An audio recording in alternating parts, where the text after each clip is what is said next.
difference that has made. So final question, just about afterlife and the whole concept of reincarnation. Does that make sense in Zen Buddhism, or do you feel like this is a one-time around deal? That can't be your last question. That's Yeah. very unfair. That'd be your last question. This whole question, the whole, and it isn't just one question. It's a question about about death and rebirth. Zen Buddhists tend to talk about rebirth rather than reincarnation, and I'll make the distinction quickly here in a minute. But it also has to do with karma, of course, and would figure in any kind of answer to that or making sense of that. The difference between, one of the basic teachings of the Buddha was the doctrine of anatman, which means in Sanskrit literally no soul or no self. And what the Buddha was pointing to was that what we call our self, our little ego self, is something that's always in flux. If we look into ourselves during meditation, we don't ever find something that remains the same.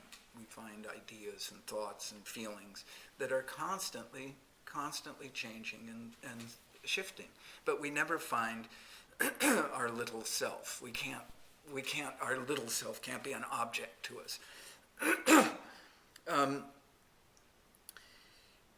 So, of course, in questions about reincarnation and rebirth, one of the most natural questions so what is it that is reborn or reincarnated? The Tibetan Buddhists tend to talk about reincarnation.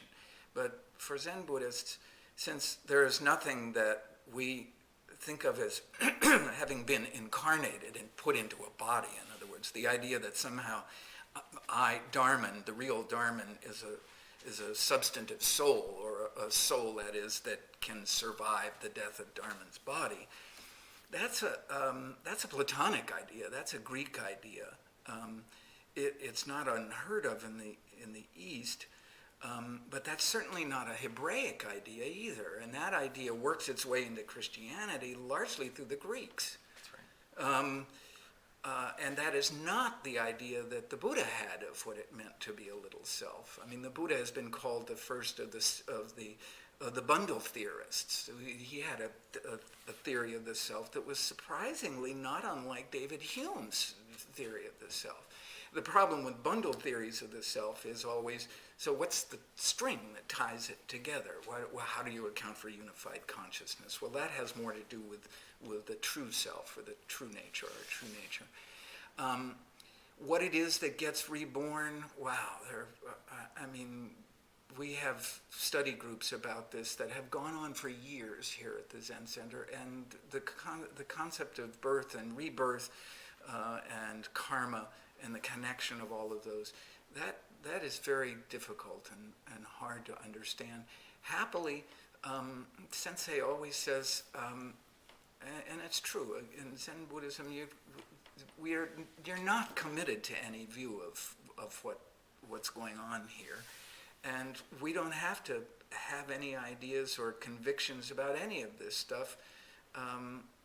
We can just do our practice, and what matters is the experience that we have. And you can think of your death as the end of things, that it's annihilation, or you can think of the energy which is you, which, according to the laws of physics, isn't going to be destroyed unless you're the epicenter of a nuclear explosion, let's say. That continues. Now, how does it continue? How does it go on? I certainly don't know how to answer that question. And I take refuge in not having to decide finally about Right. these matters. Right, it's one of those things, like the Buddha said, that it's not conducive necessarily to enlightenment to answer a question Right. like that, because Right. this side of the stream, we're not going to understand the answer anyway. Right, and the Buddha was once asked, and this sort of applies to metaphysics and philosophy in general. The Buddha, who was no slouch philosophically speaking, was once asked about the origin of the world, and the Buddha didn't say anything. He either didn't say anything about questions like that, or on one occasion said, "Your hair's on fire." You know, put that, when your hair is on fire, put it out. Yeah. You don't stop to ask questions about the origin of the universe. Or if somebody shoots you with an arrow, you don't stop to ask who it was, or what the nature of where the arrow, what tree the arrow came from, or what kind of metal was in the point. You find a physician and get the arrow taken out. In other words, concentrate on the problem at hand. Your life is suffering, the first noble truth, or dukkha. It's out of balance. It's like a wheel that's put on improperly on a vehicle and bounces us all around. And why are we suffering? Because of our ego attachments. And can we do anything about that? Yes. And that's what the Eightfold Path is about. We have to practice as if our hair were on fire, because in fact it is on fire.